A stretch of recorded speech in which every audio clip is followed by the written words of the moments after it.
guys, welcome back to The Wolf and the Bear.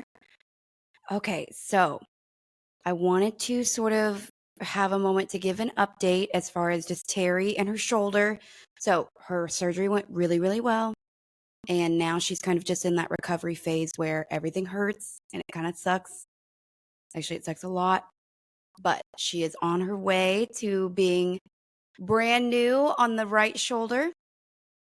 Right shoulder? Yeah, it is on the right side. Oh, and it's just been, I don't know, I can't even imagine that level of pain and discomfort. She's doing very well, and she'll be back with us shortly. I've just been like, who's gonna ask someone to podcast when it's just like pain and So she'll be back soon, but thankfully everything went perfectly to plan and no complications. Just the recovery process is very painful. Okay.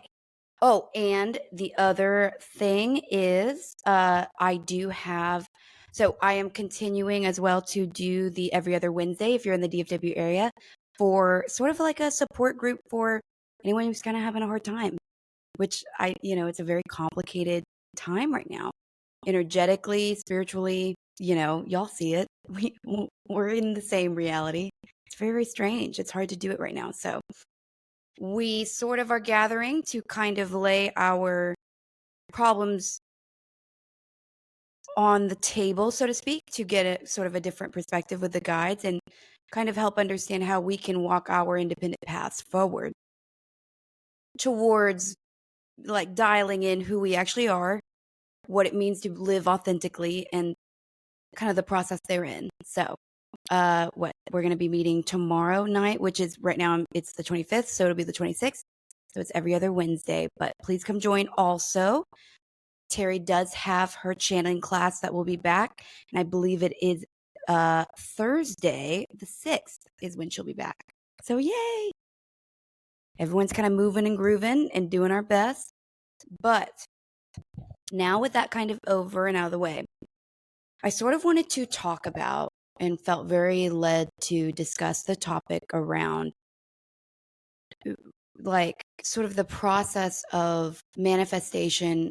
And we covered this kind of in the last class of Dark Night of the Soul Anonymous. So now that that's sort of out there for those that were there, I kind of want to cover some of the things that were discussed in that class. And one of the things that was sort of brought up by the guides or by, with that collective co-creative energy we had that night, the topic kind of became understanding and delineating the difference between the mind that we have at a conscious level and the mind or the version of us that sits outside of reality as we know it. And what I really mean by that is reality from the perspective of, oh my gosh, I'm so sorry. I have a cat and he's being very in the way if you're watching this at all. Okay, cool. So, we have what our mind right now, which sort of collects data, right? It is through our observations that we have context for our experience. So the brain, right, the thing that we use to contextualize and understand is what I would perceive as the conscious mind. And the conscious mind has one driver, and is to identify what the nature of what is in front of me, what am I experiencing, what is the reality I see. Just it's understanding and categorizing based on past experiences. So that's where you kind of get history and old belief systems, all that. But at the end of the day, the brain that we have that we consider the conscious mind. But we have another mind or another aspect of our soul, another thinking entity, organizing entity that we would probably classify as the higher mind. And some could maybe make an argument as far as this being a version of the higher self, right? And what we're really looking at is we're looking at an invested aspect of ourself that sits outside of time and space. And what does that mean, right? Like that's a huge statement. Something that's part of us that sits outside of time and space. when our reality is locked in, bookended by time and space. I can't just wish I was in Kentucky right now, right? I'm locked by the dynamics of it would take me X amount of feet to travel to get there. So I'm limited by space. And then obviously time. I can't just make it happen tomorrow. Even if I could traverse all of the space, there's the time that also logs that experience. So what's the value of something that sits outside of time and space? And what is the value of it being a version of us, right? Well, the way that it sort of is described to me, the most simplistic way that the guides kind of break it down is this. If our brain that sits inside of our body, that kind of sits within our conscious state of being in the here and now, right? Kind of disconnected from soul connection, very, very individuated. So that's one version of the brain. But we go into, think about like, when we were if you had any type of organized religion as a growing up, and there's a version of it that's like, hey, dear God, I know that you have war and famine to deal with, but my dog is sick, can you please help? Right? And that is kind of like the joke always. But in our reality, through divine right, so call that God, call that whatever you want to call it, but through the laws that exist that are immutable, whether you want to acknowledge that they're not, is this. It is that there is a version of something sentient that answers that call. Well, who then will work on our behalf to help our dog who's sick? Because we're locked in by time and space. Time from the perspective of, I don't really like, how much time do I have to fix this problem? Based on the health of a biological individual, a soul, an animal. Like, you can't wait 8 million years if there's a sickness in the here and now. And space, like, how do I bring the space of health where they are in a healthy state closer to, or in place of, a version of reality where they're unwell? So then you have that higher mind, or the higher self, whatever you want to call it. And they are the ones, it is the one that is the entity of our soul that is most appropriate to deal with the how and the why. But how often do we spend all of our time and energy trying to figure out, well, here's the what, right? The what is, my reality is undesirable. I'm not happy. Something about it is making me unhappy. It's making me depressed. Cool. How do I get to a spot that is not that way? Why did this blow up happen in the last couple of months? And then why did, the blow up happen in 6 months, right? All the things that our human mind would like to know. How do we make it perfect for the journey forward? And why did any of this happen? But the reality is, the brain that would be asking that question for us has zero capability of gauging either of those questions well. How to make it happen, why anything has happened or will happen. But when you go into the higher self that sits outside of time and space, therein lies the entity or the energy or the correct vibrational frequency to concern itself with the how when it comes to be true that your soul desires a certain outcome. So the true reality of it seems to be that our conscious mind, for instance, me, Sophia Sterling, the version of myself that identifies myself as that name, with all of the components that make me me, I have one job. I have a job to understand what is the truth of my reality, and through that truth, identify, what do I want? What do I desire? What is the thing that is most exciting? What is the thing that essentially makes my soul, my energy, sing regardless of what I think? There's some topics that are very true to our energy that are just in complete excitement when we engage in them or when we think about them. What are those things? That's what we're supposed to find out. All we have to do identify what is the truth of our reality, i.e., what is real, what needs to change, what can stay, a constant sort of pruning of our reality, understanding, right? And then the idea and the arrogance to understand what's in front of us in the here and now and say, well, but what I want out of the future is this, right? That's the paperwork. That's the form. What's the reality now? Is it a good fit or not? Is it where you want to be or not? Is it, does it need to be adjusted or not? And then what do you want? If you know it needs to be adjusted, what is not in alignment with your highest excitement and what needs to change? What needs more of your energy? What needs less, right? All of it is just what. Fill out that paperwork with yourself, with your soul, right? With your self-understanding, right? And then the next stage of manifestation is the hardest part. It is where you have to let it go. You cannot sit here and fixate on how it happens or why. How, for instance, okay, I've gotten so real with myself that even though, for instance, say I come from, and I'm making this up, but say I come from a finance family background and everything about my existence says I should be pursuing that industry. That's what I have shoes into. I could always be successful there, but my soul's dying. I'm depressed. I'm angry.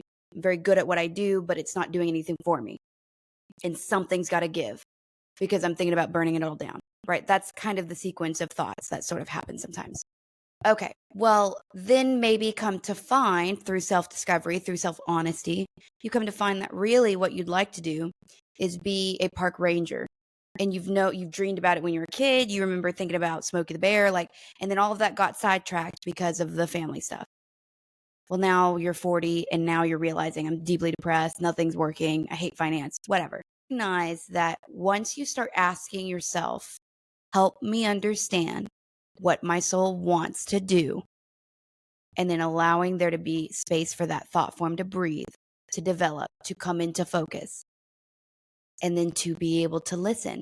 Because if you're making, imagine you're making 200 grand a year and your soul, how inconvenient, your soul starts to say, oh, we're not happy. Like, not only are we not happy, but the requirement for us to be happy means dropping your income by like a dramatic amount. Nobody in the Western world, and that's where I'm used to, but I'm not sure how many aspects of the world that would be particularly open to saying, I'm going to abdicate a lot of financial wellness for soul or spirit wellness. It's not really something we would probably do.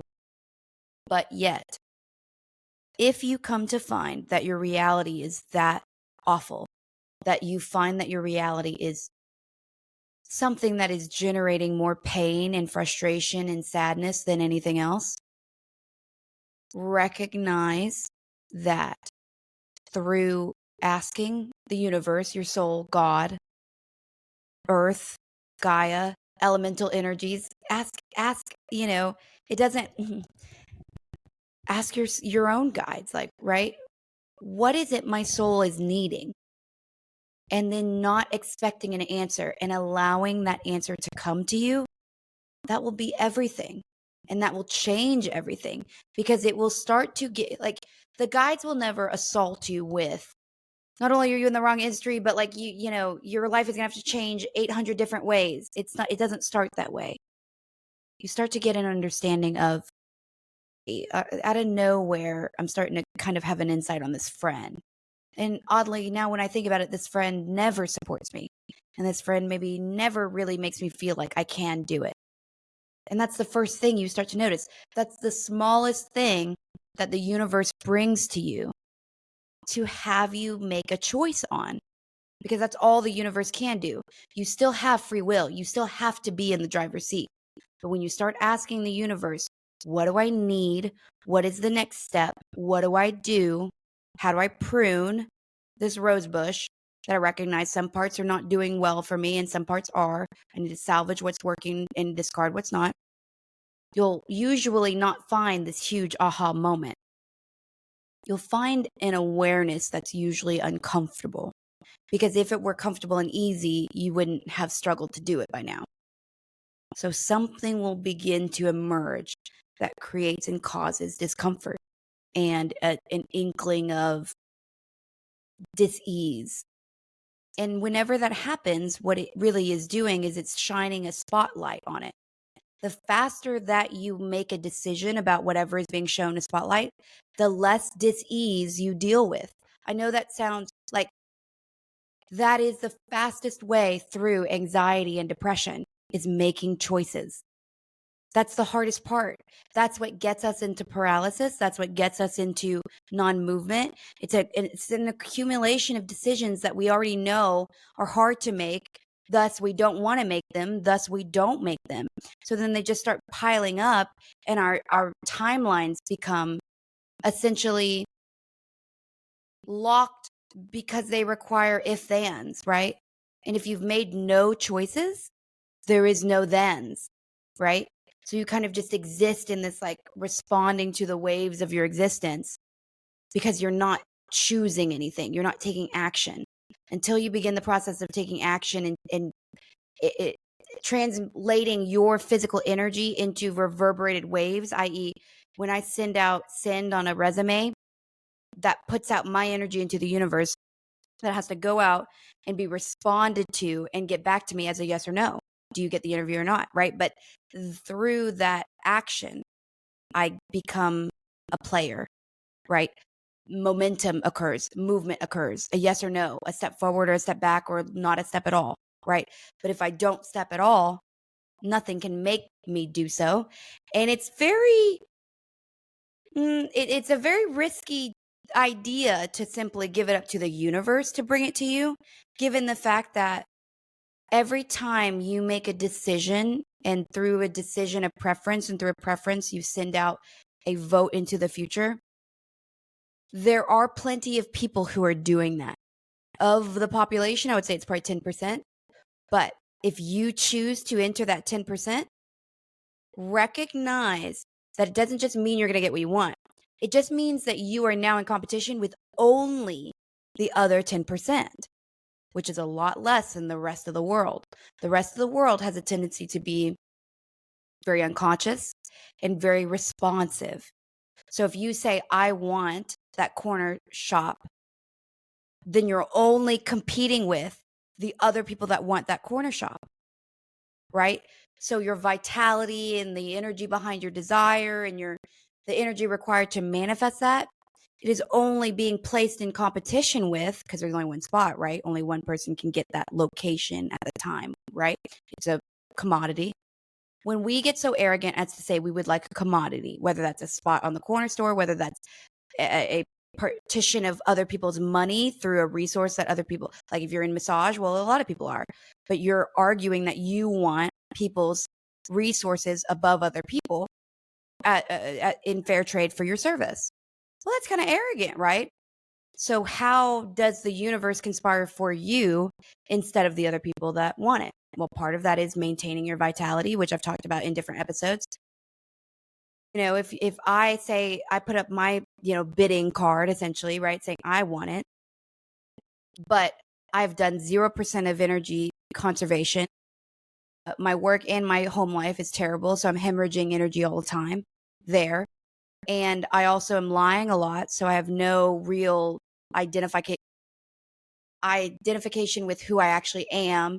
And maybe I even have shame and guilt about who I am. So imagine what that looks like in spirit. It looks like someone just feebly, like with shaking arms, raising a bid card that may or may not even be seen or acted upon, versus somebody who is very authentic, is in a position where their environment supports who they are and is very much in alignment with who they are, even if that means they're lonely. At least means that they're not hemorrhaging energy to a reality that is not real, i.e., acting like something they're not, maintaining relationships that don't really serve them, whatever the case may be. When you have somebody like that who is also putting a bid card, their arm is very strong. They have no weaknesses in spirit. So they say, I put my card up, I want that spot. Well, that's going to get seen. That's going to be acted upon. That's going to be fleshed out faster and more aggressively by the energy, the soul energy to create that someone like that has over someone who's saying, I want that spot on the corner. but I have no life energy to give to that thought because I spend it all trying to exist in my relationship, exist with my kids, exist in my job. Like I have nothing left to give. So, that vote, while it's the same idea, I would like the bid on that corner spot. If it's not predestined in contracts or any other version of things that would maybe give you a leg up, and it's just based on your vitality, you better hope that you've preserved and engaged in the right level of vitality so that you can get a response from the universe that is in alignment with the arrogance that goes with saying, I want something out of the universe crafted in my design, right? We can all sit there and wait for, what does the universe give us? How do we respond? It's very arrogant and very beautifully arrogant to say, not only do I understand that I have to deal with and surf within the currents that I don't start, but in the face of this current system that I don't start, I also plan to start a current. I also plan to set out motion. And Lord help the people that are in the wake of that, So all of that to say, there's a recognition around creation, around the energy of creation, right? And getting into position to really manifest, to really bring about from existence something that vaguely symbolizes what you would prefer. That's all manifestation is. The stuff that comes regardless is the contracts and karma.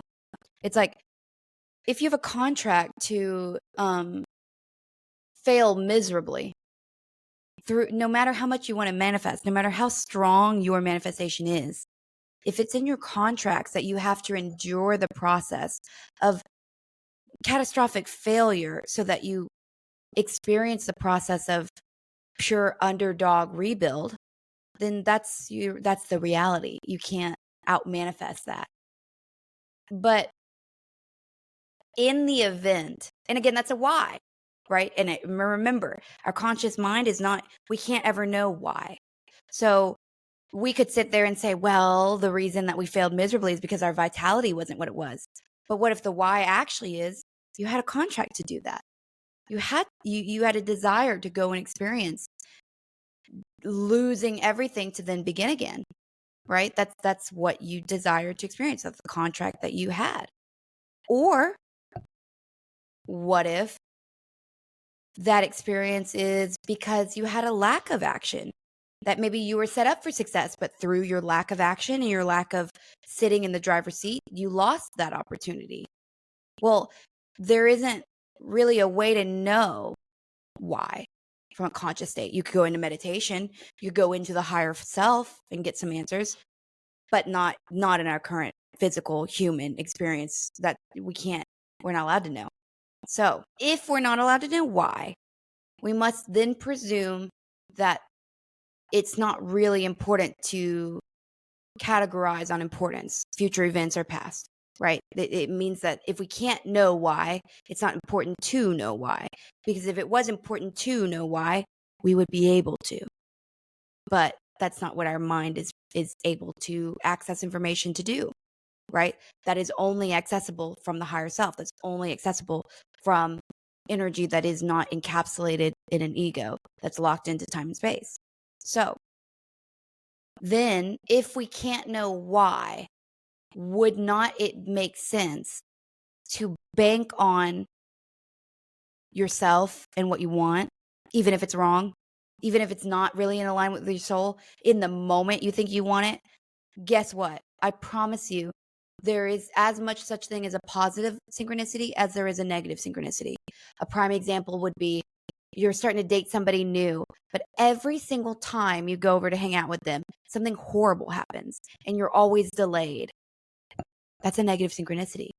That might be a sign that every time you try to go see this person, it never works out smoothly.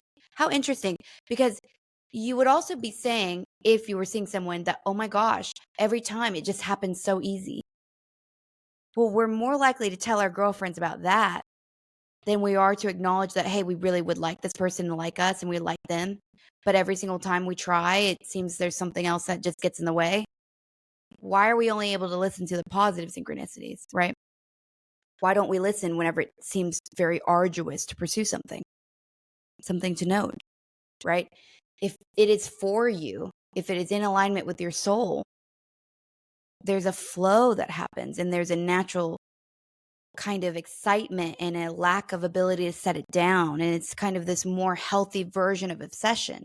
Because obsession can be like an anxious obsession. We've all had it probably, right? But there's a peace and a certainty that comes with, hey, I'm not really sure this is like my soul calling. But when I asked the question of what I think it might be, this is what landed. So I guess we'll find out, right? Because isn't that a more worthwhile investment than sitting and waiting to respond to other people's waves and desires, or to go with something that might seem safe? But if you're already asking yourself, is this just a safe option? It means that there's a version of yourself that believes that might be true, which means that there's a version of yourself that believes there is something else to look at, right? Nobody who is in the middle of living their best life in their highest fulfillment is asking the question of, am I fulfilled? Right? That's not the question you ask.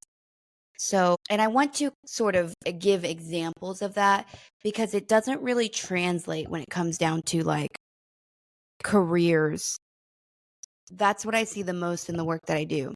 So think about this as far as the actual archetypes I see a lot around, like, when you think of, okay, well, I know what I'm doing isn't working for me, but I don't really know what will.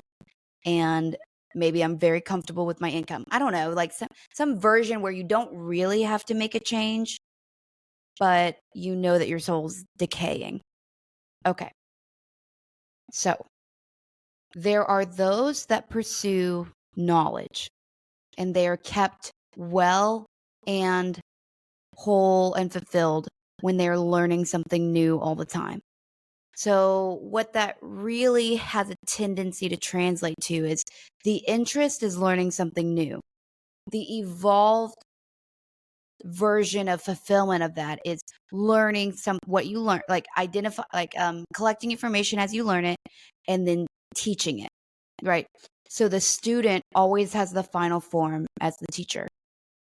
So if you find that you are that type to always adore, always, doesn't matter what, you're always trying to learn something new, recognize that your fulfillment will be within the scope of teaching.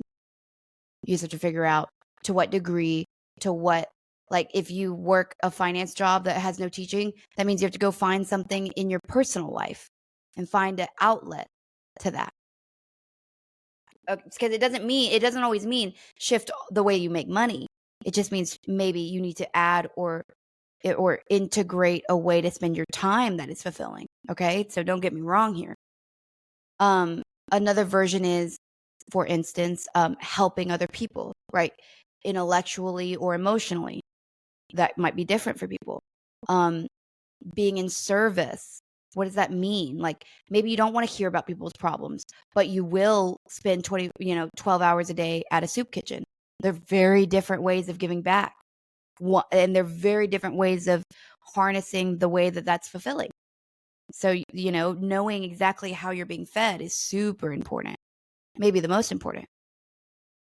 A couple of different ways. So teaching, a big archetypal fulfillment, helping, being in service of those in need, less than you, huge fulfillment thing.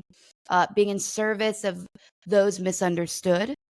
That's a very unique driver I see a lot. That alternative healer, the alternative teacher.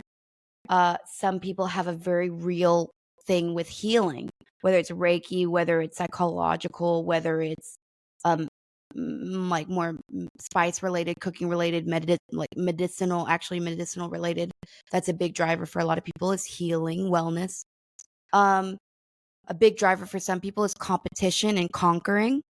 So if you notice, for instance, that you always get such a high off of conquering something, you should align your job with that. Align your experiences with that. Don't fight it. Don't run from it. Just make it to where you can make money with it, versus it traveling into relationships to where you can't ever find a fulfilling, steady thing because your conquering is only able to exhibit there. Well, allow it to exhibit elsewhere, and you'll notice that your relationships become less, tumultuous, perhaps. Competition is a big driver. Bringing light to the dark is a big driver, so that you'll notice a lot of people who are very prone to conspiracy theories. You'll notice what they're really driving towards and seeking is actually to kind of save their peers. It's actually an interesting savior, well, maybe profit thing, right? Because it's like you go and you go find out the truth, and then you go when you want to bring the truth to your people. So there's a lot of beauty in that. Well, but also that isn't the most funded perspective. And sometimes that is not the most socially appropriate. Like, people don't always love that, right? But your soul loves it. You know that there's something about it that really brings you an interesting, thing. Well, that also has a foot in the door of coaching. You're wanting to bring knowledge that is not really open on the table to somebody else to allow them to have an easier experience in their existence. You don't care what they're doing with their life. You just want them to be able to do it informed, right?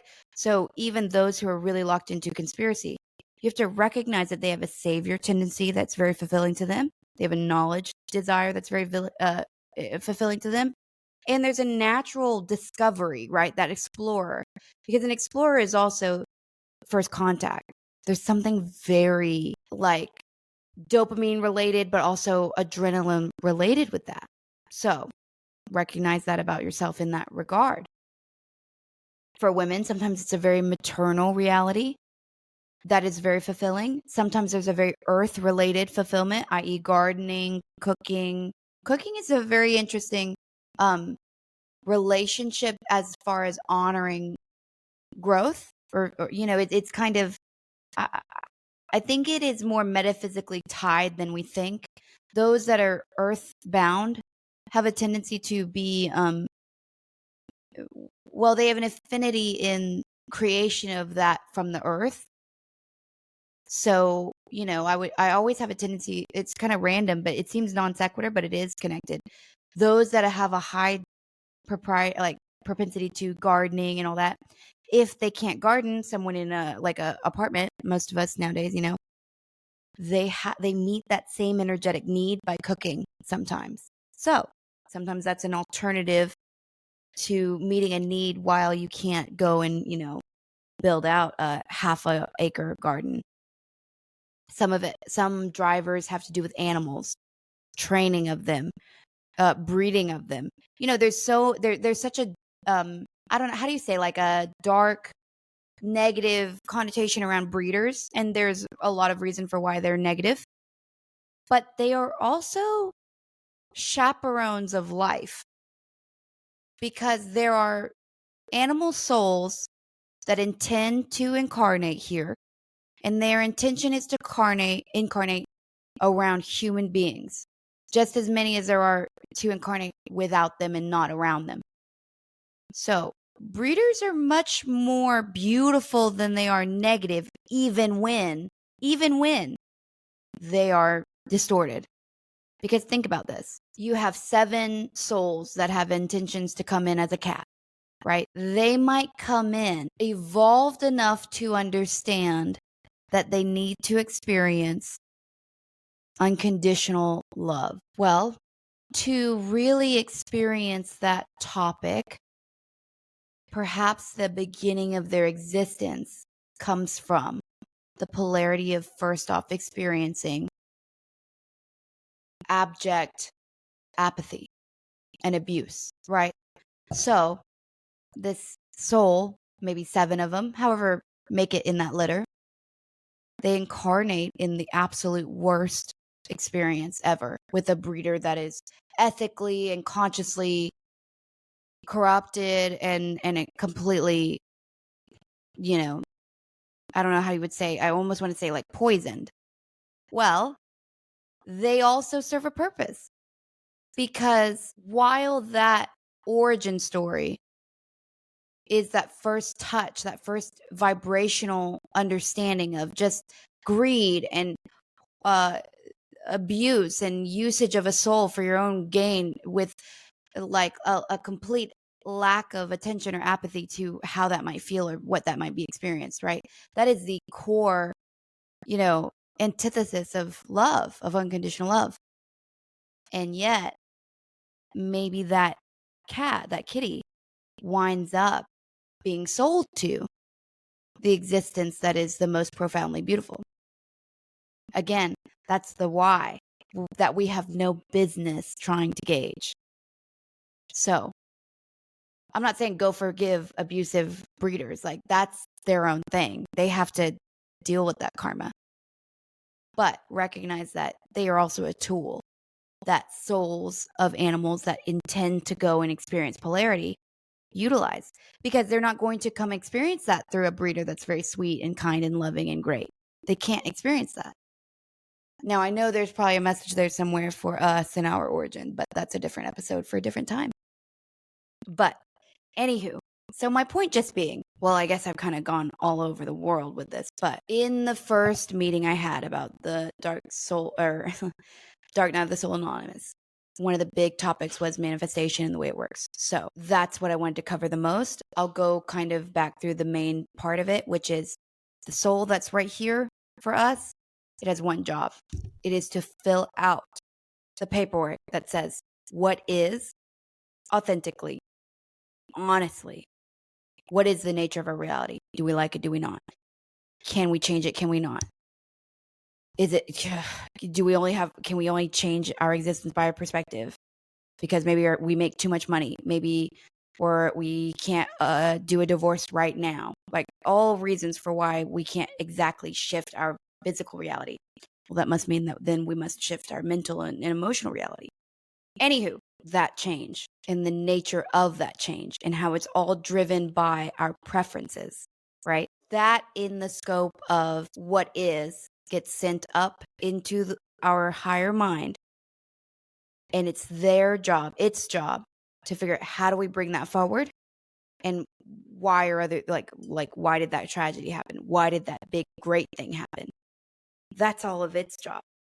So I want to, before, this has already gone too long, my bad, but I want to discuss the perspective from the higher mind, because that is where they want me to go before I end this. Okay. So now imagine you're the higher self, and time and existence and physical reality isn't made yet. It's not real in any real way, which means I, as the higher, okay, so I'm going to speak as though I'm the higher version of myself, the higher version of Sterling. Okay. So the lower version of Sterling said, and this is all hypothetical, but maybe she said, okay, in 2025, I want to change jobs and I want to find peace and stability. That is actually accurate. All right, that's what I want. Because what of my reality is, it's not as stable as I'd like. It's a little bit less peaceful than I'd like. And I'm kind of exhausted. I really don't want to go do a bunch of crazy stuff in 2025. I would just like to kind of rest a little bit and get my reality more stable. Okay. That's the what. What do I want from the future? What's happening now? I fill out that form and I send it up to the universe. What that means when I say send it up is it means that I stop expecting that I can control how it happens. That is the core about how we mess up manifestation, is we try and we fixate and we sit there in fear and we figure, I'm so afraid it won't happen that I need to control how it happens. And only through knowing how it happens can I feel safe. But that's the opposite of the physics of metaphysics. We can only bring into existence what we believe will happen, what we believe is the future, what we believe to be true. So if I'm sitting there and worrying, what that really means is I believe the worst case is going to happen. I'm trying to mitigate it. What that means is I believe the worst case is happening. That is the only thing that gets written, is what you believe can happen. So recognize that every minute, every hour, every group of 30 minutes that you spend worrying and fearing, you are spending logged in, clocked in, under the version of yourself that doesn't believe you're going to get what you say you want. That's all that is. When you worry, when you fixate, all you're doing is saying, I'm clocking under the name of I don't believe it can happen. And then I'm going to exist in that until I clock out, right? That's crazy though, because what if you just clocked in, said, this is what I want, and I'm going to go do my own thing? I'm going to stay clocked in. The time's still running under me saying, this is what I want. But the how and the why, I'm going to leave it to you because you're the one, the higher self, you're the only one who can do that. Who sets up synchronicity? Who sets up how you're going to meet so-and-so? Because if free will is real, if I could tomorrow say, screw all this, I actually want to become a pilot. It is true that through that pivot, that random desire, that human desire, I still get to say, hey, screw all of my contracts. I am going to go pursue a version where I'm a pilot. Well, that's what I want. Free will is allowed. The higher self, even though it might know, hey, there's 8 different contracts you're ignoring, I'm going to continue to kind of try to get you towards those and meeting them. But I have to honor what you want, which is you want to be a pilot. So I'm going to basically go into the higher form, identify what's around me temporally and spatially that can help me do that, and start to begin to get them to move towards me. That's the higher self. It's so random. It's so like not a match for my soul. But it doesn't matter because the higher self is not to judge what. It's not to judge what is good for the soul. It's to judge how I bring to you what you said you want. So you see how they're both kind of handicapped in a weird way, but together they function? I just wish that was more understood. That is a very real dance. The higher self never knows what it's doing. It just knows how to do what you want. And the version that sits down here in the physical body, it never knows how or why. It just knows what it wants.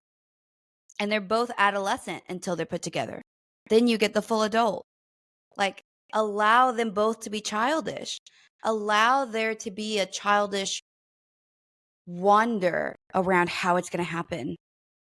There is a faith there. It's only through that open canvas faith that our higher self has the correct tools to bring about the correct, how to get that pilot to sit next to you at that restaurant, how to get that computer to shut down on the day because it knew that for whatever reason, if you applied on a Friday instead of a Monday, you'd be accepted. But if you applied that Monday, you wouldn't. So your computer shuts down that Monday and you get disillusioned and you don't really get your life together again until that Friday where then you apply. And then because your higher self knew on that timeline, if you sent on Friday, it would become in the right eyes whenever it got viewed and you would get the job. It knew that. So what does it do? It shuts down your computer because it knows you're going to not really look at it again because you'll be so frustrated and discouraged. Well, tell me that is not divinity. Tell me that's not the divine plan that we think about when we talk about God, right? But in the moment, in our mind, in that moment, it just looks like a no. If I'm trying to apply for a job and my computer shuts down, there's part of me that's wondering, is this for me? So again, don't try to know why. You don't have the ability you don't have the tools to land on that answer unless you have intuitive leanings.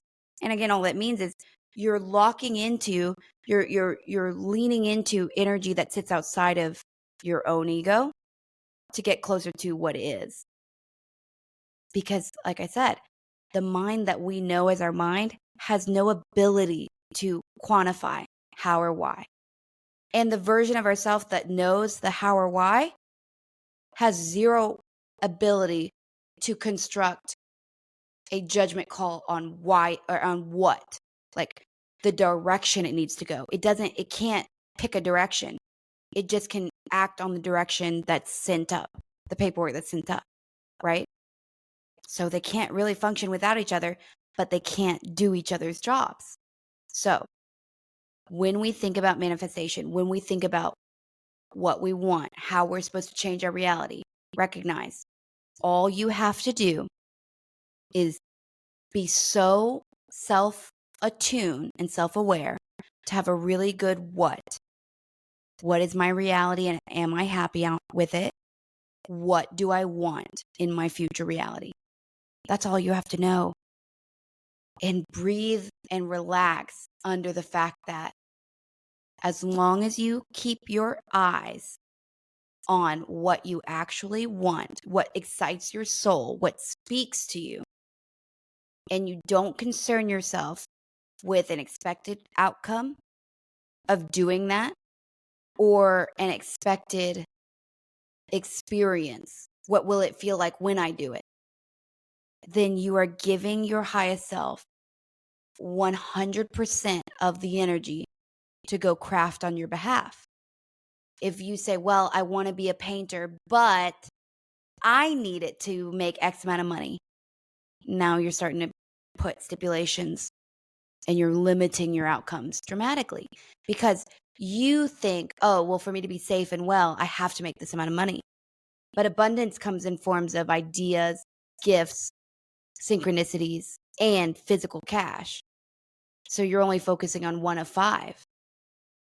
And for your heart and your soul to be fulfilled, it may not come through physical hardcore cash.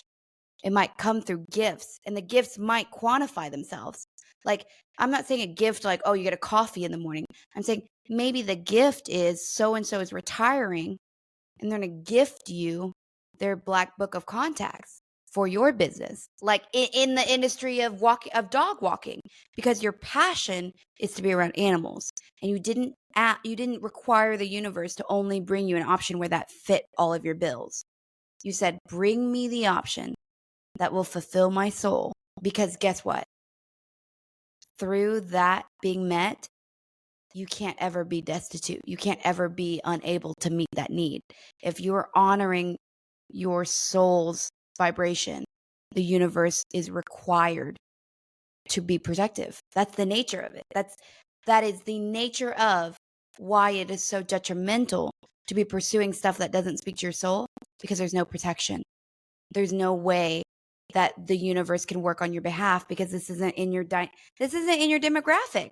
If my soul says my job and my existence and my pathway is here to help other people, then if I'm engaging in a job that is predatorial on people, like, I don't know, health insurance, like whatever random, it could be just something where it's like, it's not to help people, it makes its money by hurting. Maybe it's on the nose about it, maybe it's not, but like, no matter what, it's not a fit on my soul. There isn't really that much to do there.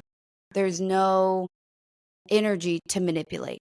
Like, it's just not in my energy. It's not a match for what I'm doing. So whatever I do is free will, because frankly, it's so off of my map.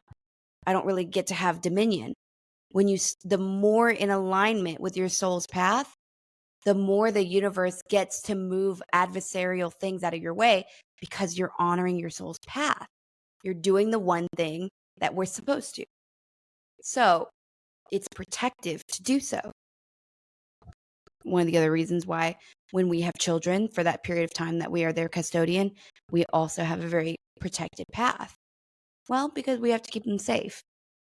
So, anywho, once again, I've gone very, very long, but I wanted to really just get to the meat and potatoes about manifestation and kind of covering what was said about that. I know that I'm going to go more into the nature of the separate minds, but I hope that this was effective in communicating sort of something that will allow you to at least begin the process of manifesting correctly, which is, zero connection to the outcome, full pursuance towards things that make your heart and your soul happy, right?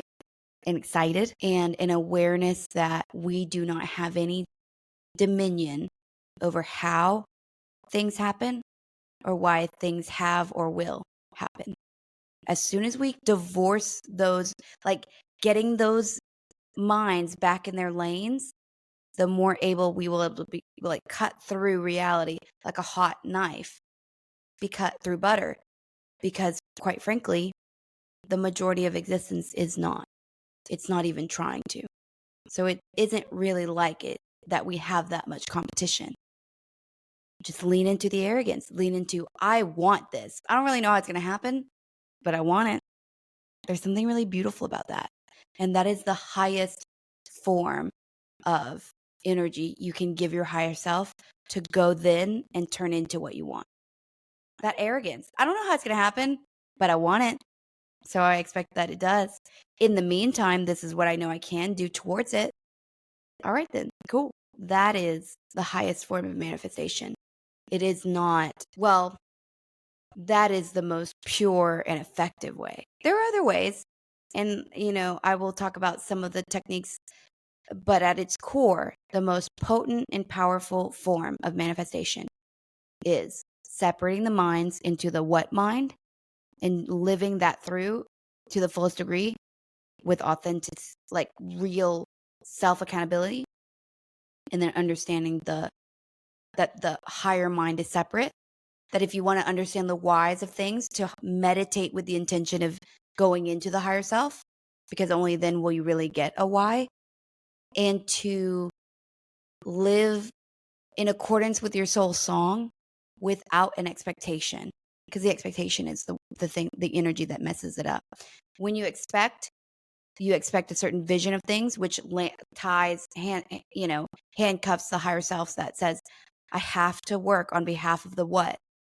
If the requirement is this, I have to try and honor it.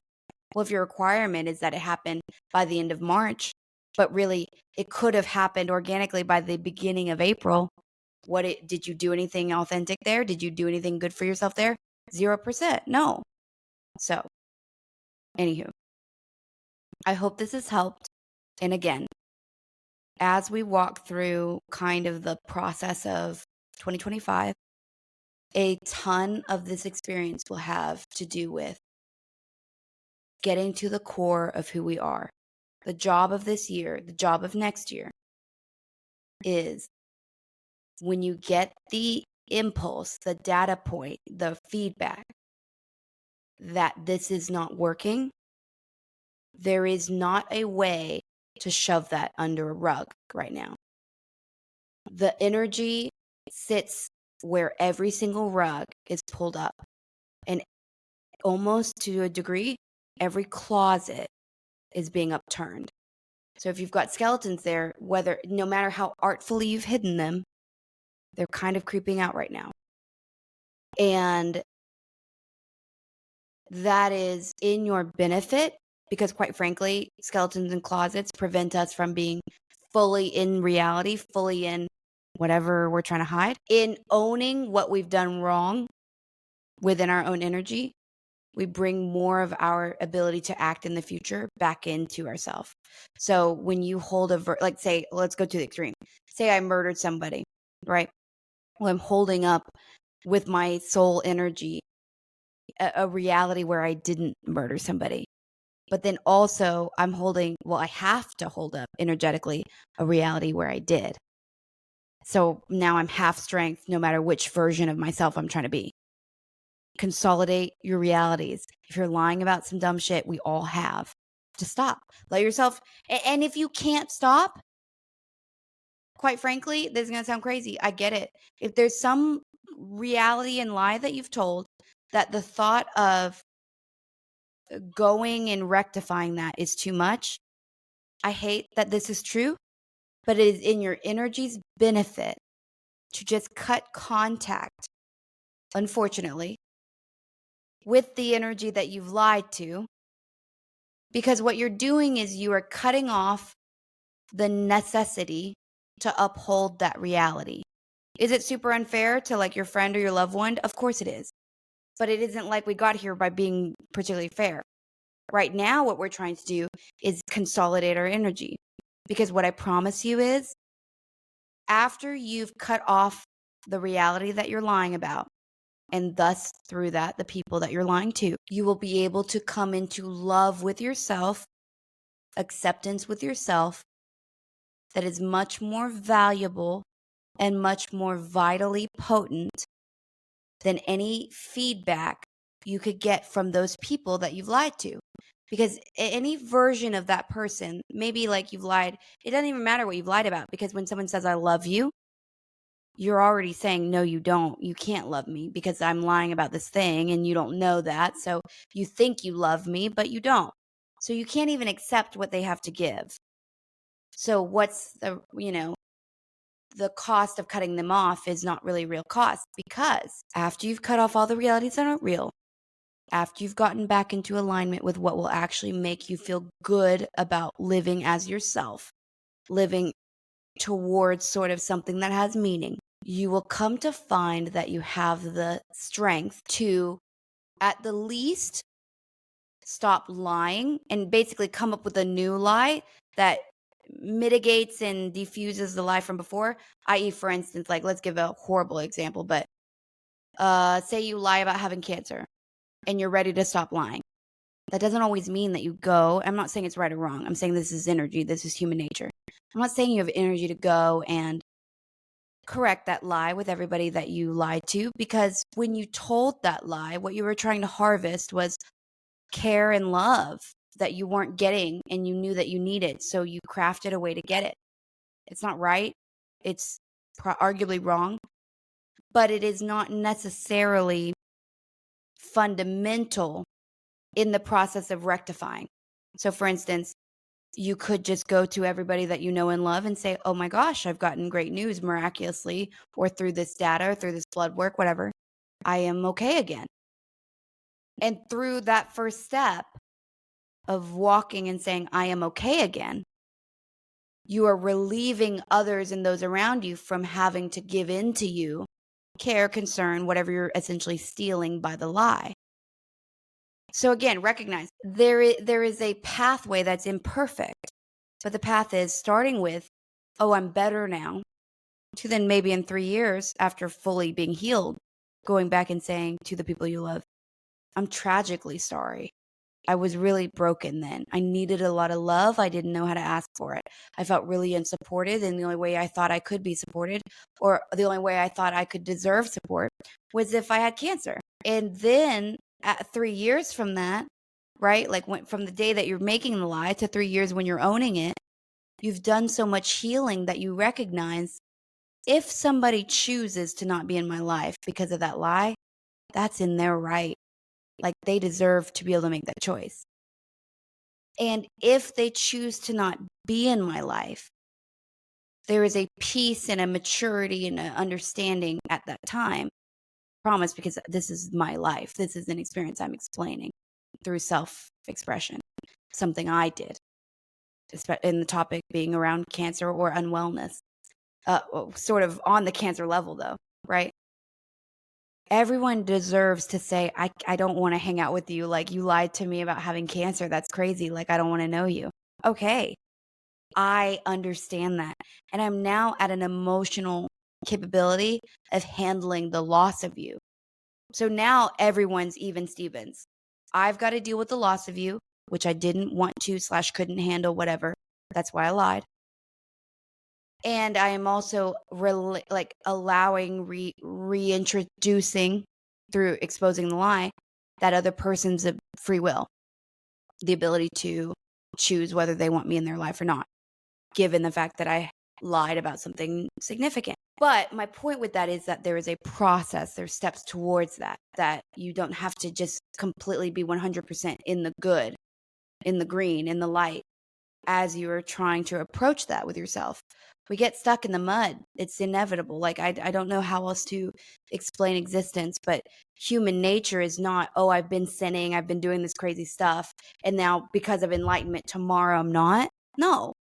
It's a slow process of exterminating these behaviors and these habits and these belief systems. So give yourself grace, give yourself patience, and just recognize the truth of what manifestation is and what brings it about faster, which is the removal of things that are not you, the cauterization of realities that aren't real, and the cauterization of the parts of you that say, I have to go do this 9 to 5 because I think that's what I need, even though my soul craves for me to be around children. You know what I mean? So I hope this has helped. And again, I know it kind of rambled, but take care. I hope to see you guys soon. And again, continue to send healing energies towards Terri and her shoulder. And we look forward to getting together again and being able to get on the episode with you. So take care, y'all. And again, come see me at Miracles of Joy. Go see Terri at Miracles of Joy or in Telekia. And until next time, see ya. Bye.